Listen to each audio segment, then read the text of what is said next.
Om Shanti, welcome. This is Interview with the Raj Yogi, and our topic in this session is part 2 of Spirituality as the Foundation of Life. So, as the foundation of this session, we're going to start with a reflection.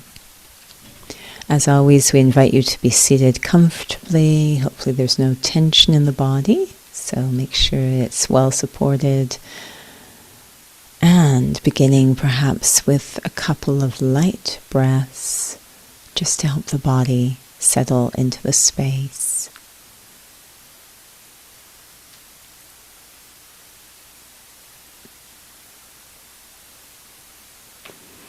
I shift my attention from focusing on the breath to focusing on my inner world.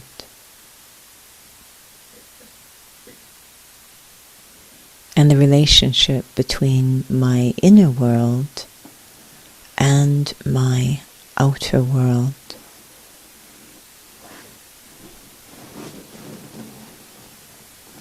Does my inner world determine how I experience? Or is it the outer world?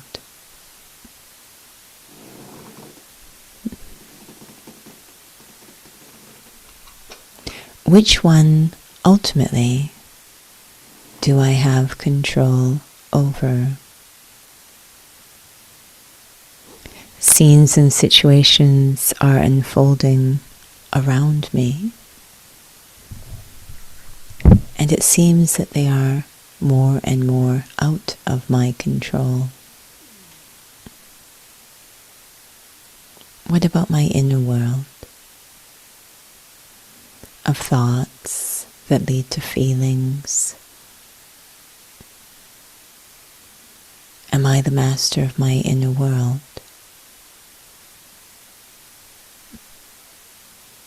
Can I determine, shape what I think about?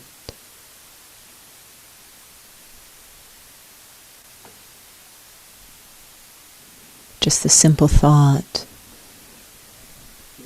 of letting go of the day in order to be fully present in this moment creates a little wave of calm inside, a sigh of relief in the mind.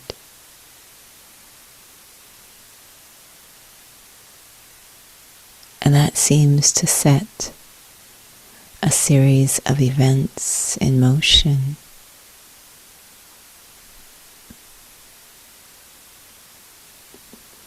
From that sigh of relief in the mind,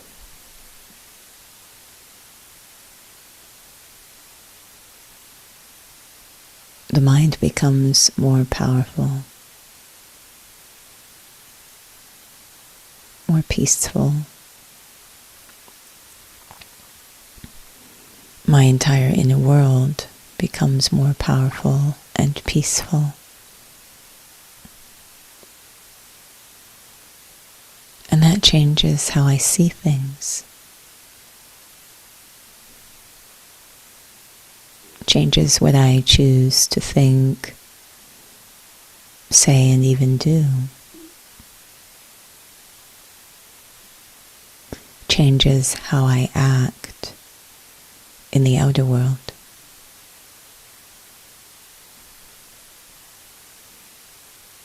And the moment I commit a different act in the outer world, I send a ripple of change through the world, create different outcomes, shaping the future.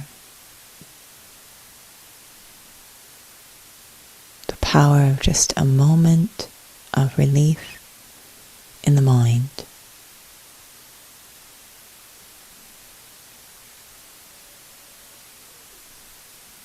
From the inner world to the outer world.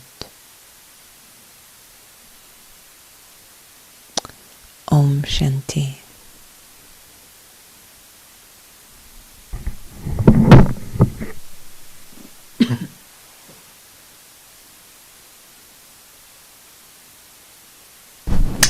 Om Shanti, and welcome to Interview with Raj Yogi, to those on YouTube as well as those on Instagram. So we have our second part for spirituality, the foundation of life. And we had started our interview last week saying that's a bold statement. And maybe we'll mention that again. It's a bold statement. And the commentary is very relevant to that topic in terms of the inner world and the outer world. And one of the questions that emerged, that I was reflecting on after our conversation last week, is just even this aspect of foundation. And do you feel that's something that we're consciously aware of in terms of, there seems to be a foundation for everything out there, but are we really aware of that, and do we direct our attention to how that's important with anything that we're working with? If we think about, as an example, a house, the foundation of the house, we would say, is what we call the basement.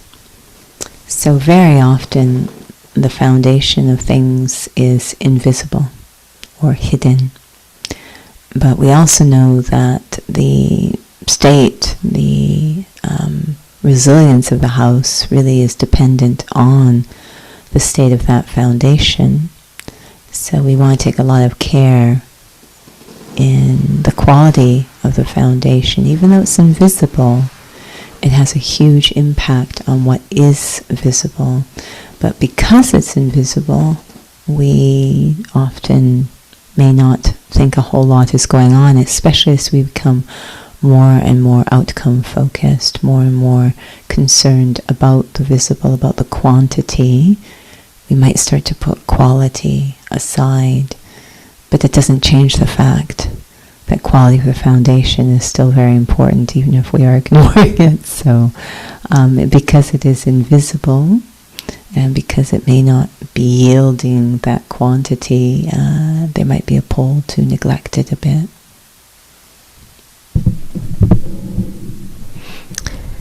Well, you might have touched on this in one of the earlier interviews, but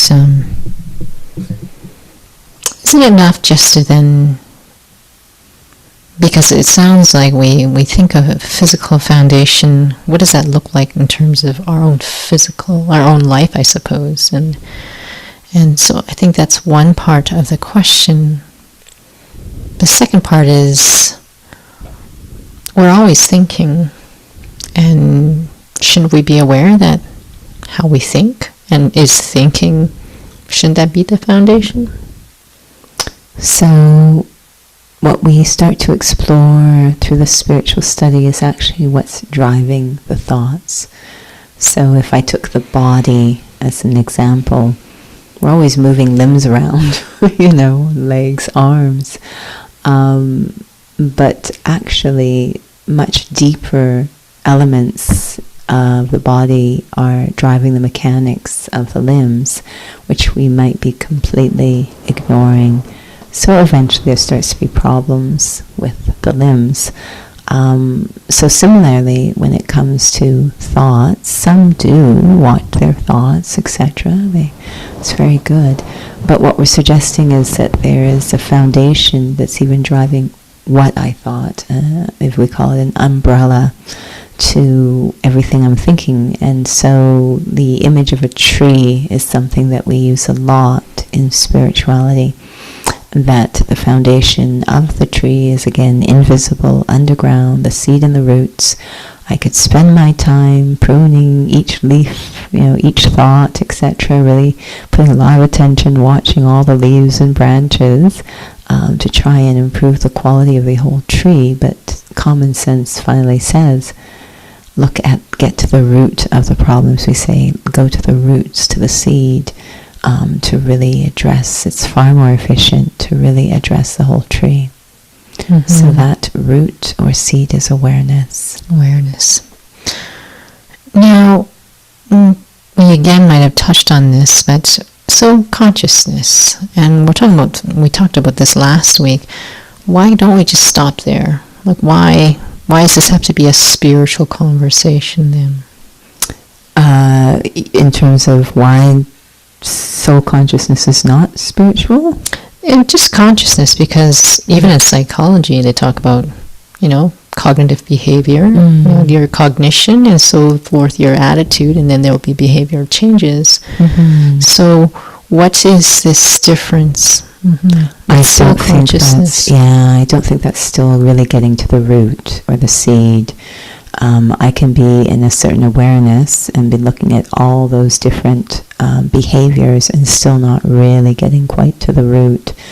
The root is the word I. So that's what we look at in spirituality. And that brings back to then this aspect about foundation. And I know you've used those examples in physical fitness about the core. But do you know of some other examples out there? Because I is such a big thing, and maybe some don't even think of it as being a spiritual thing, though.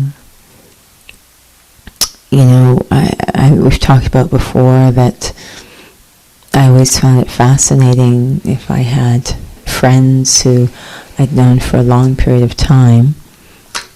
So I knew them childhood, teens, college years, etc. And there came a point when they became parents. And this phenomena of suddenly identifying the self, I am a mother. I knew them before they identified themselves as I am a mother. Something miraculous happens the moment the context around them supports this identity, I am a mother. They literally, it's like a transformation of personality. Their tolerance levels go up, their patience goes up, their resilience. It's just remarkable what happens because of saying, I am a mother. So this power of identity, I am the president of this country or company, I am not worthy of being here. This I and what follows after has remarkable power to shape how one sort of operates. And the example I remember being given by a senior student in the Brahma Kumaris, it was very powerful. They often will have interaction with VIPs. So this was a major political figure in India, I believe. And so they knew them when they were in that leadership role. And so they identify themselves as I am president of this or whatever the case is. And there was such a level of authority and confidence in their personality. But eventually, they no longer were holding that position, that seat. So their sense of I had changed, that position. And that confidence, that authority was no longer there. Completely different personality. So it's very powerful, the sense of I. What we're looking at when we say spirituality, we tend to wrap our sense of I around physical or temporary things. And spirituality invites us to connect our sense of I to timeless or eternal things. There was a lovely question that came up last week, and it was a soul had shared that their physical mother passed away recently, and it's been challenging in terms of just letting go of those emotions, and it still continues to affect this soul. And then this aspect about about relationships and detachment. Don't we need to have relationships? Where does detachment come in? Is that a healthy thing? Now, when you were talking about this example of this soul who has this high profile position and the sense of myself, what is detachment? Because when we think about detachment, we think of relationships, just interaction. And some have really a bad taste in their mouth of what detachment means. Yeah, especially when it comes to relationships, we tend not to want to put those two words together, and yet what we're suggesting is that it's actually the foundation of a healthy relationship. So there are basically 4 big themes or areas where we are endeavoring, which we use to create this very, very fragile, temporary sense of I. The biggest one is the body. So the biggest relationship I have is with the body, actually. So one's with the body, another is with possessions, so stuff. I'm the owner of this car, or that phone, which I'm not, or whatever the case may be. Another one, which we talked about just now, is positions or status. And the 4th one is people or relationships. And so when we say to detach, we're not in any way saying to move away from these things. That makes no sense, because then I'd be empty life.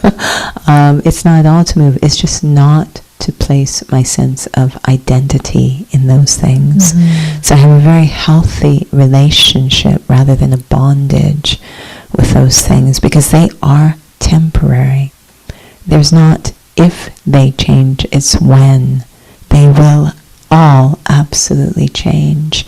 So I have to develop a healthy relationship with the body, which eventually will completely part ways from me. The body, a healthy relationship with people, healthy relationship with different positions and actions and status, and a healthy relationship with stuff, with possessions. All of it is temporary. To cling to them as if they are not temporary, we call it illusion, but it's actually insanity. It will drive one into sorrow. So to enjoy things while they're there, knowing that they will go, but I will remain intact. So I connect detachment with integrity or remaining intact. Would you say then spirituality and detachment are maybe one and the same? Yeah, the term we use is purity. That purity and spirituality, detachment is an aspect of purity. Is it then this aspect that as a soul, like what my true nature is, and that's in terms of understanding detachment, of course it can certainly go in an intellectual place, and I think that that's what the issue is that we've become so physicalized, we've developed perhaps maybe an experience that just keeps inserting itself in terms of certain aspects of spirituality, but that this losing access to this true nature of what I, as a spirit, as a soul, am like, then without that, because of some other ideas of physicality, that my understanding and experience of detachment is sort of missing some key pieces. Yeah, we can start to make spiritual things physical. We kind of bring everything. We're introduced to something spiritual and we just make it physical. Rather than moving into spirituality, we try and pull spirituality into physicality, and so it becomes this very physical form of detachment, which is violent and forceful and certainly unsustainable. So how to move into spirituality? And of course, I think fear can be a huge one, because I'm sort of having to let go of all the things that have become so familiar, the ways of operating that have become so familiar. Even if they're causing pain, at least they're familiar. One might say that it feels impossible to enjoy something and still have detachment. Today I was very simple thing, which I have been sort of corrected on multiple times, the simple act of breathing, physically breathing. And for most of us, our breath, so again it's about the diaphragm, the lungs are behind the ribs and they're supported by the diaphragm, so that all has to sort of be free for breathing to go well. Mm-hmm. And for many of us, it's very attached, it's very sticky, it's very stuck. The sort of ribs and diaphragm have gotten a little bit stuck. And so our breathing is quite restricted. And so I was just thinking about that today, and really I was trying to figure out how, because what happens when it's stuck is the soul who trains us, I'm laughing because the way she talks about it is when she tries to get this unstuck breathing, things operating, what actually happens, you'll see, and I saw it in the mirror when I was watching, she says, oh, yeah, the animal's coming out, your abdomen, your stomach will inflate, not the ribs and diaphragm, but your belly will inflate. This is stuck, and so you'll end up trying to, and I was laughing because it's absolutely true. I was trying to figure out how to get this to be very relaxed and to get this unstuck, and the only sort of quiet correction was let go. This detachment. So this detachment, suggestion being that this detachment enhances the activity of breathing. Mm. So if I sort of carry that over into day-to-day life, the possibility that detachment, or freedom is a word souls prefer, detachment would enhance quality of life rather than destroy life or take away aspects of life, but actually enhance. We know this in movement principles, that when things are free, then they work far better than when they're in lockdown. So as a metaphor, it's easy to see. But what will that look like in day-to-day life, I think, is what we're struggling with. So it's as if it's implied that, if you're using movement, there is this original function of these limbs, muscles, and so forth. But when it's sort of in a restricted position, it's not able to do what it's supposed to do. But we seem to have this assumption about spirituality. It's that there's a lack of a sense of life when we consider ourselves very separated. Yeah, there's sort of to the point we say we don't have time for spirituality, but this real sense that the two, what does it mean to live a spiritual life? To integrate that spirituality into life, or have spirituality as the foundation of life. Now, would it sound pretty extreme to say then detachment is a big part of foundation of life?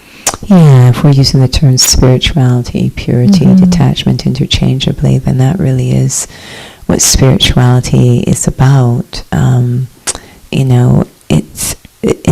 It's fascinating, this idea of the detachment or spirituality, because we're suggesting that from that detachment, true benevolence or love emerges. I'm far more caring.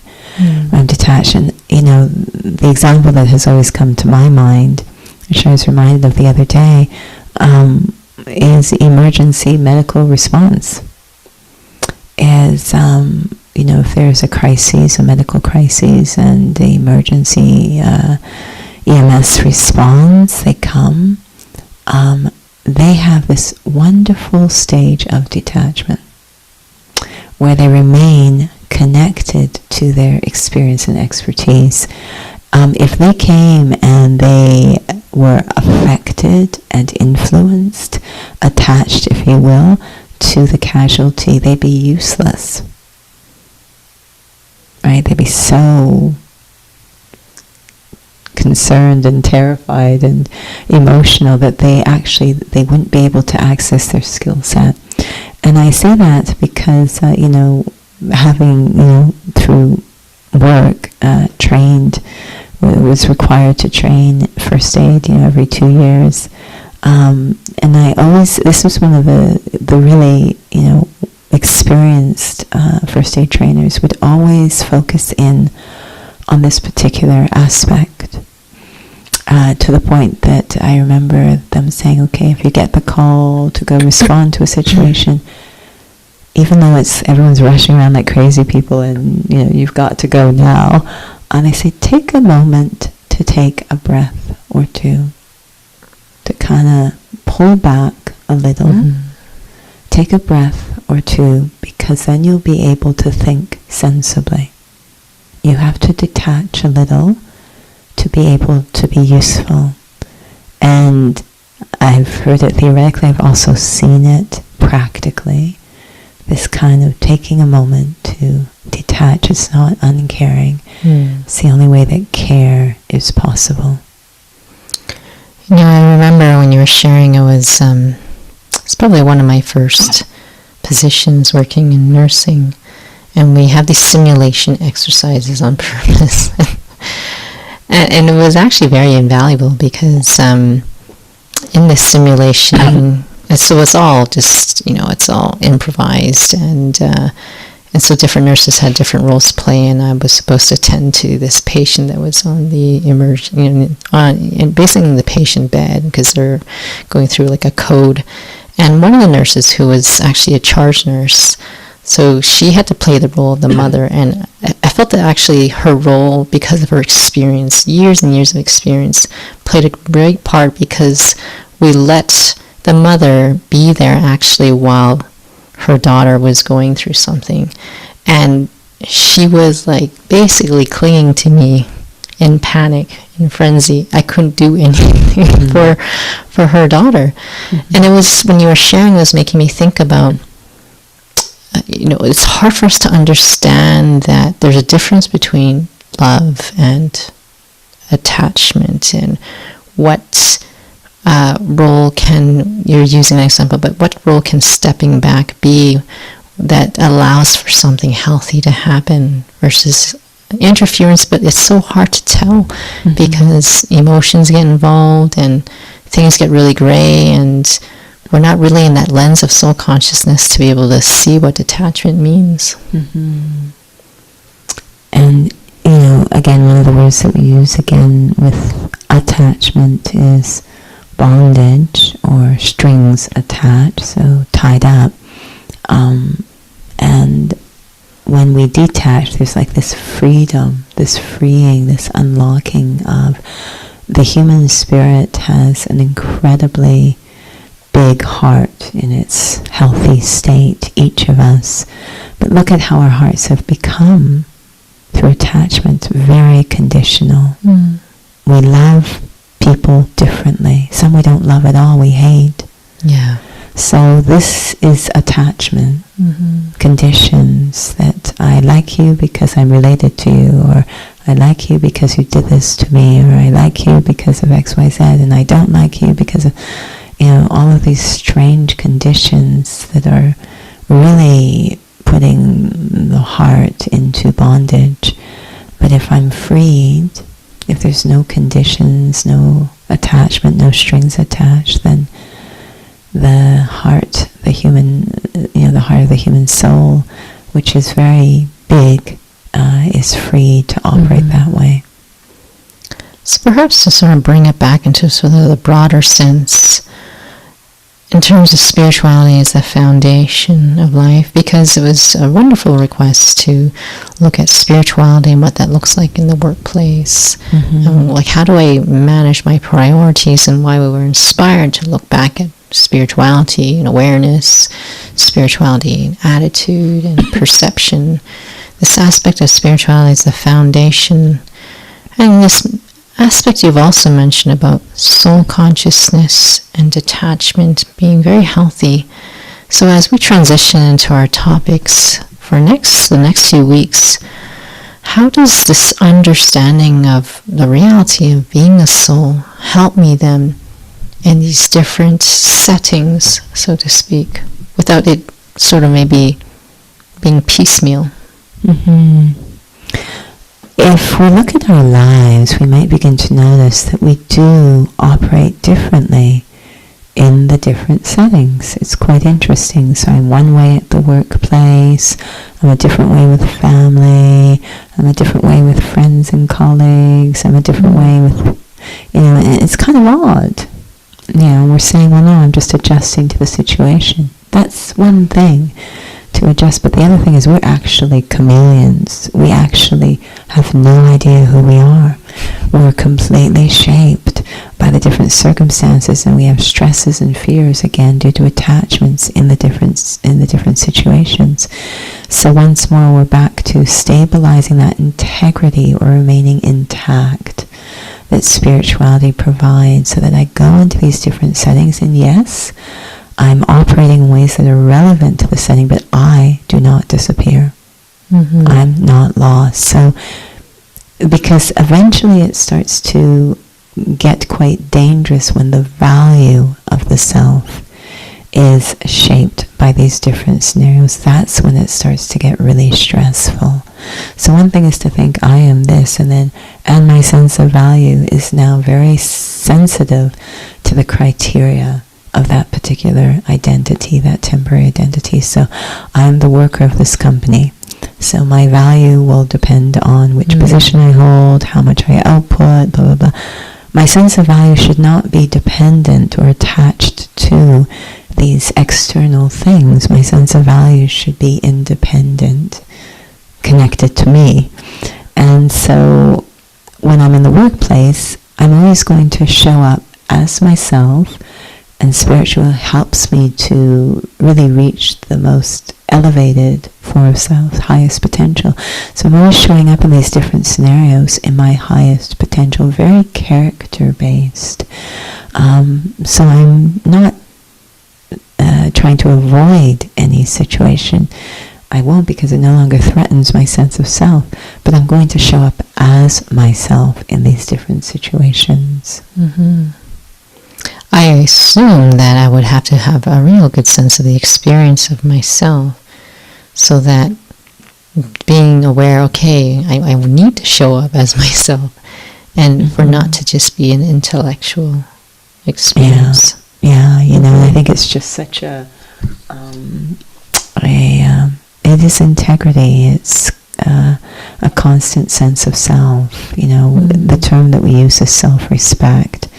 So I will maintain my self-respect in all these different settings. Well, thank you. That will help us in terms of we transition to the next few topics. And so we will let you know. It will either be spirituality in relationships or spirituality in day-to-day life, which is basically all very much overlapping anyways. But so we'll have a little reflection. And again, a reminder for those who have questions, you're welcome to type in the chat box in Instagram as well as on YouTube. Om Shanti. Those moments where I'm seated in reflection are really precious moments. Very often during the day, performing different actions, I can become quite distant from myself, become a human doing, if you will, pulled into different outcomes, different scenes and situations, living on the periphery of my own life. But when I'm seated, I can put all of that aside and reconnect with myself. There's such a healthy feeling to reconnecting with the self. Very deep sense of self, independent of anything temporary. The roles, responsibilities, even the body. Very deep sense of self. It always feels so calm. This deep sense of self, I, the being, the traveler through time. That feeling of sitting in the eye of a storm, all the temporary aspects circling around. But I am not pulled into those circles, those spirals. I remain the still point in the very center. Me, soul, the being, calm, free, light.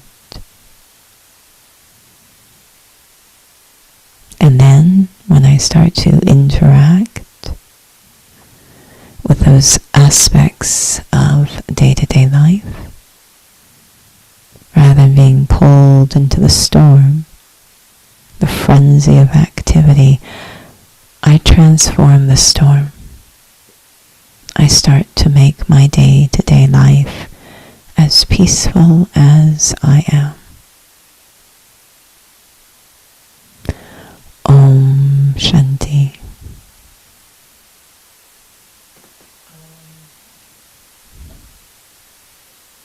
Om Shanti. Thank you for those who've joined. Thank you, Judy. Very, very helpful. And so stay tuned with us next week. But in the meantime, I'll pass it to Judy. If you let us know what's coming up. See, I never know if there's wisdom in passing it to Judy for the purpose of letting people know what's coming up, because Judy's not sure. But I can tell you that things are posted on our website. So these interviews continue. Drop-in meditation in English on Tuesdays, Thursdays, and Sundays continue. Drop-in meditation in Hindi is both Wednesday and Thursday. And you need to register if you come on site, because those are available on site at the Northeast Center in Hindi on Wednesday and Thursday. Again, it's all on the website. And we will also continue to have a program in English online, Saturdays from 2 to 3, Soul Cafe. So it's a mix of different things going on there. Sometimes we do an interview, sometimes it's a reflection, sometimes it's sharing inner fitness. So different things every Saturday, 2 to 3 on the Zoom platform, with live stream to YouTube. And I think there's probably other things. For those of you who are on our public email list, I think the notice was just sent out, and we just want to make sure that it's communicated that we have the Brahma Kumaris in Canada have implemented a national vaccine policy. So if you're coming on site, obviously not online, but if you're coming on site, you will have to be fully vaccinated unless there are special circumstances. So please visit our website if you need any more information on that. Otherwise, big thank you for joining, and until next time, Om Shanti.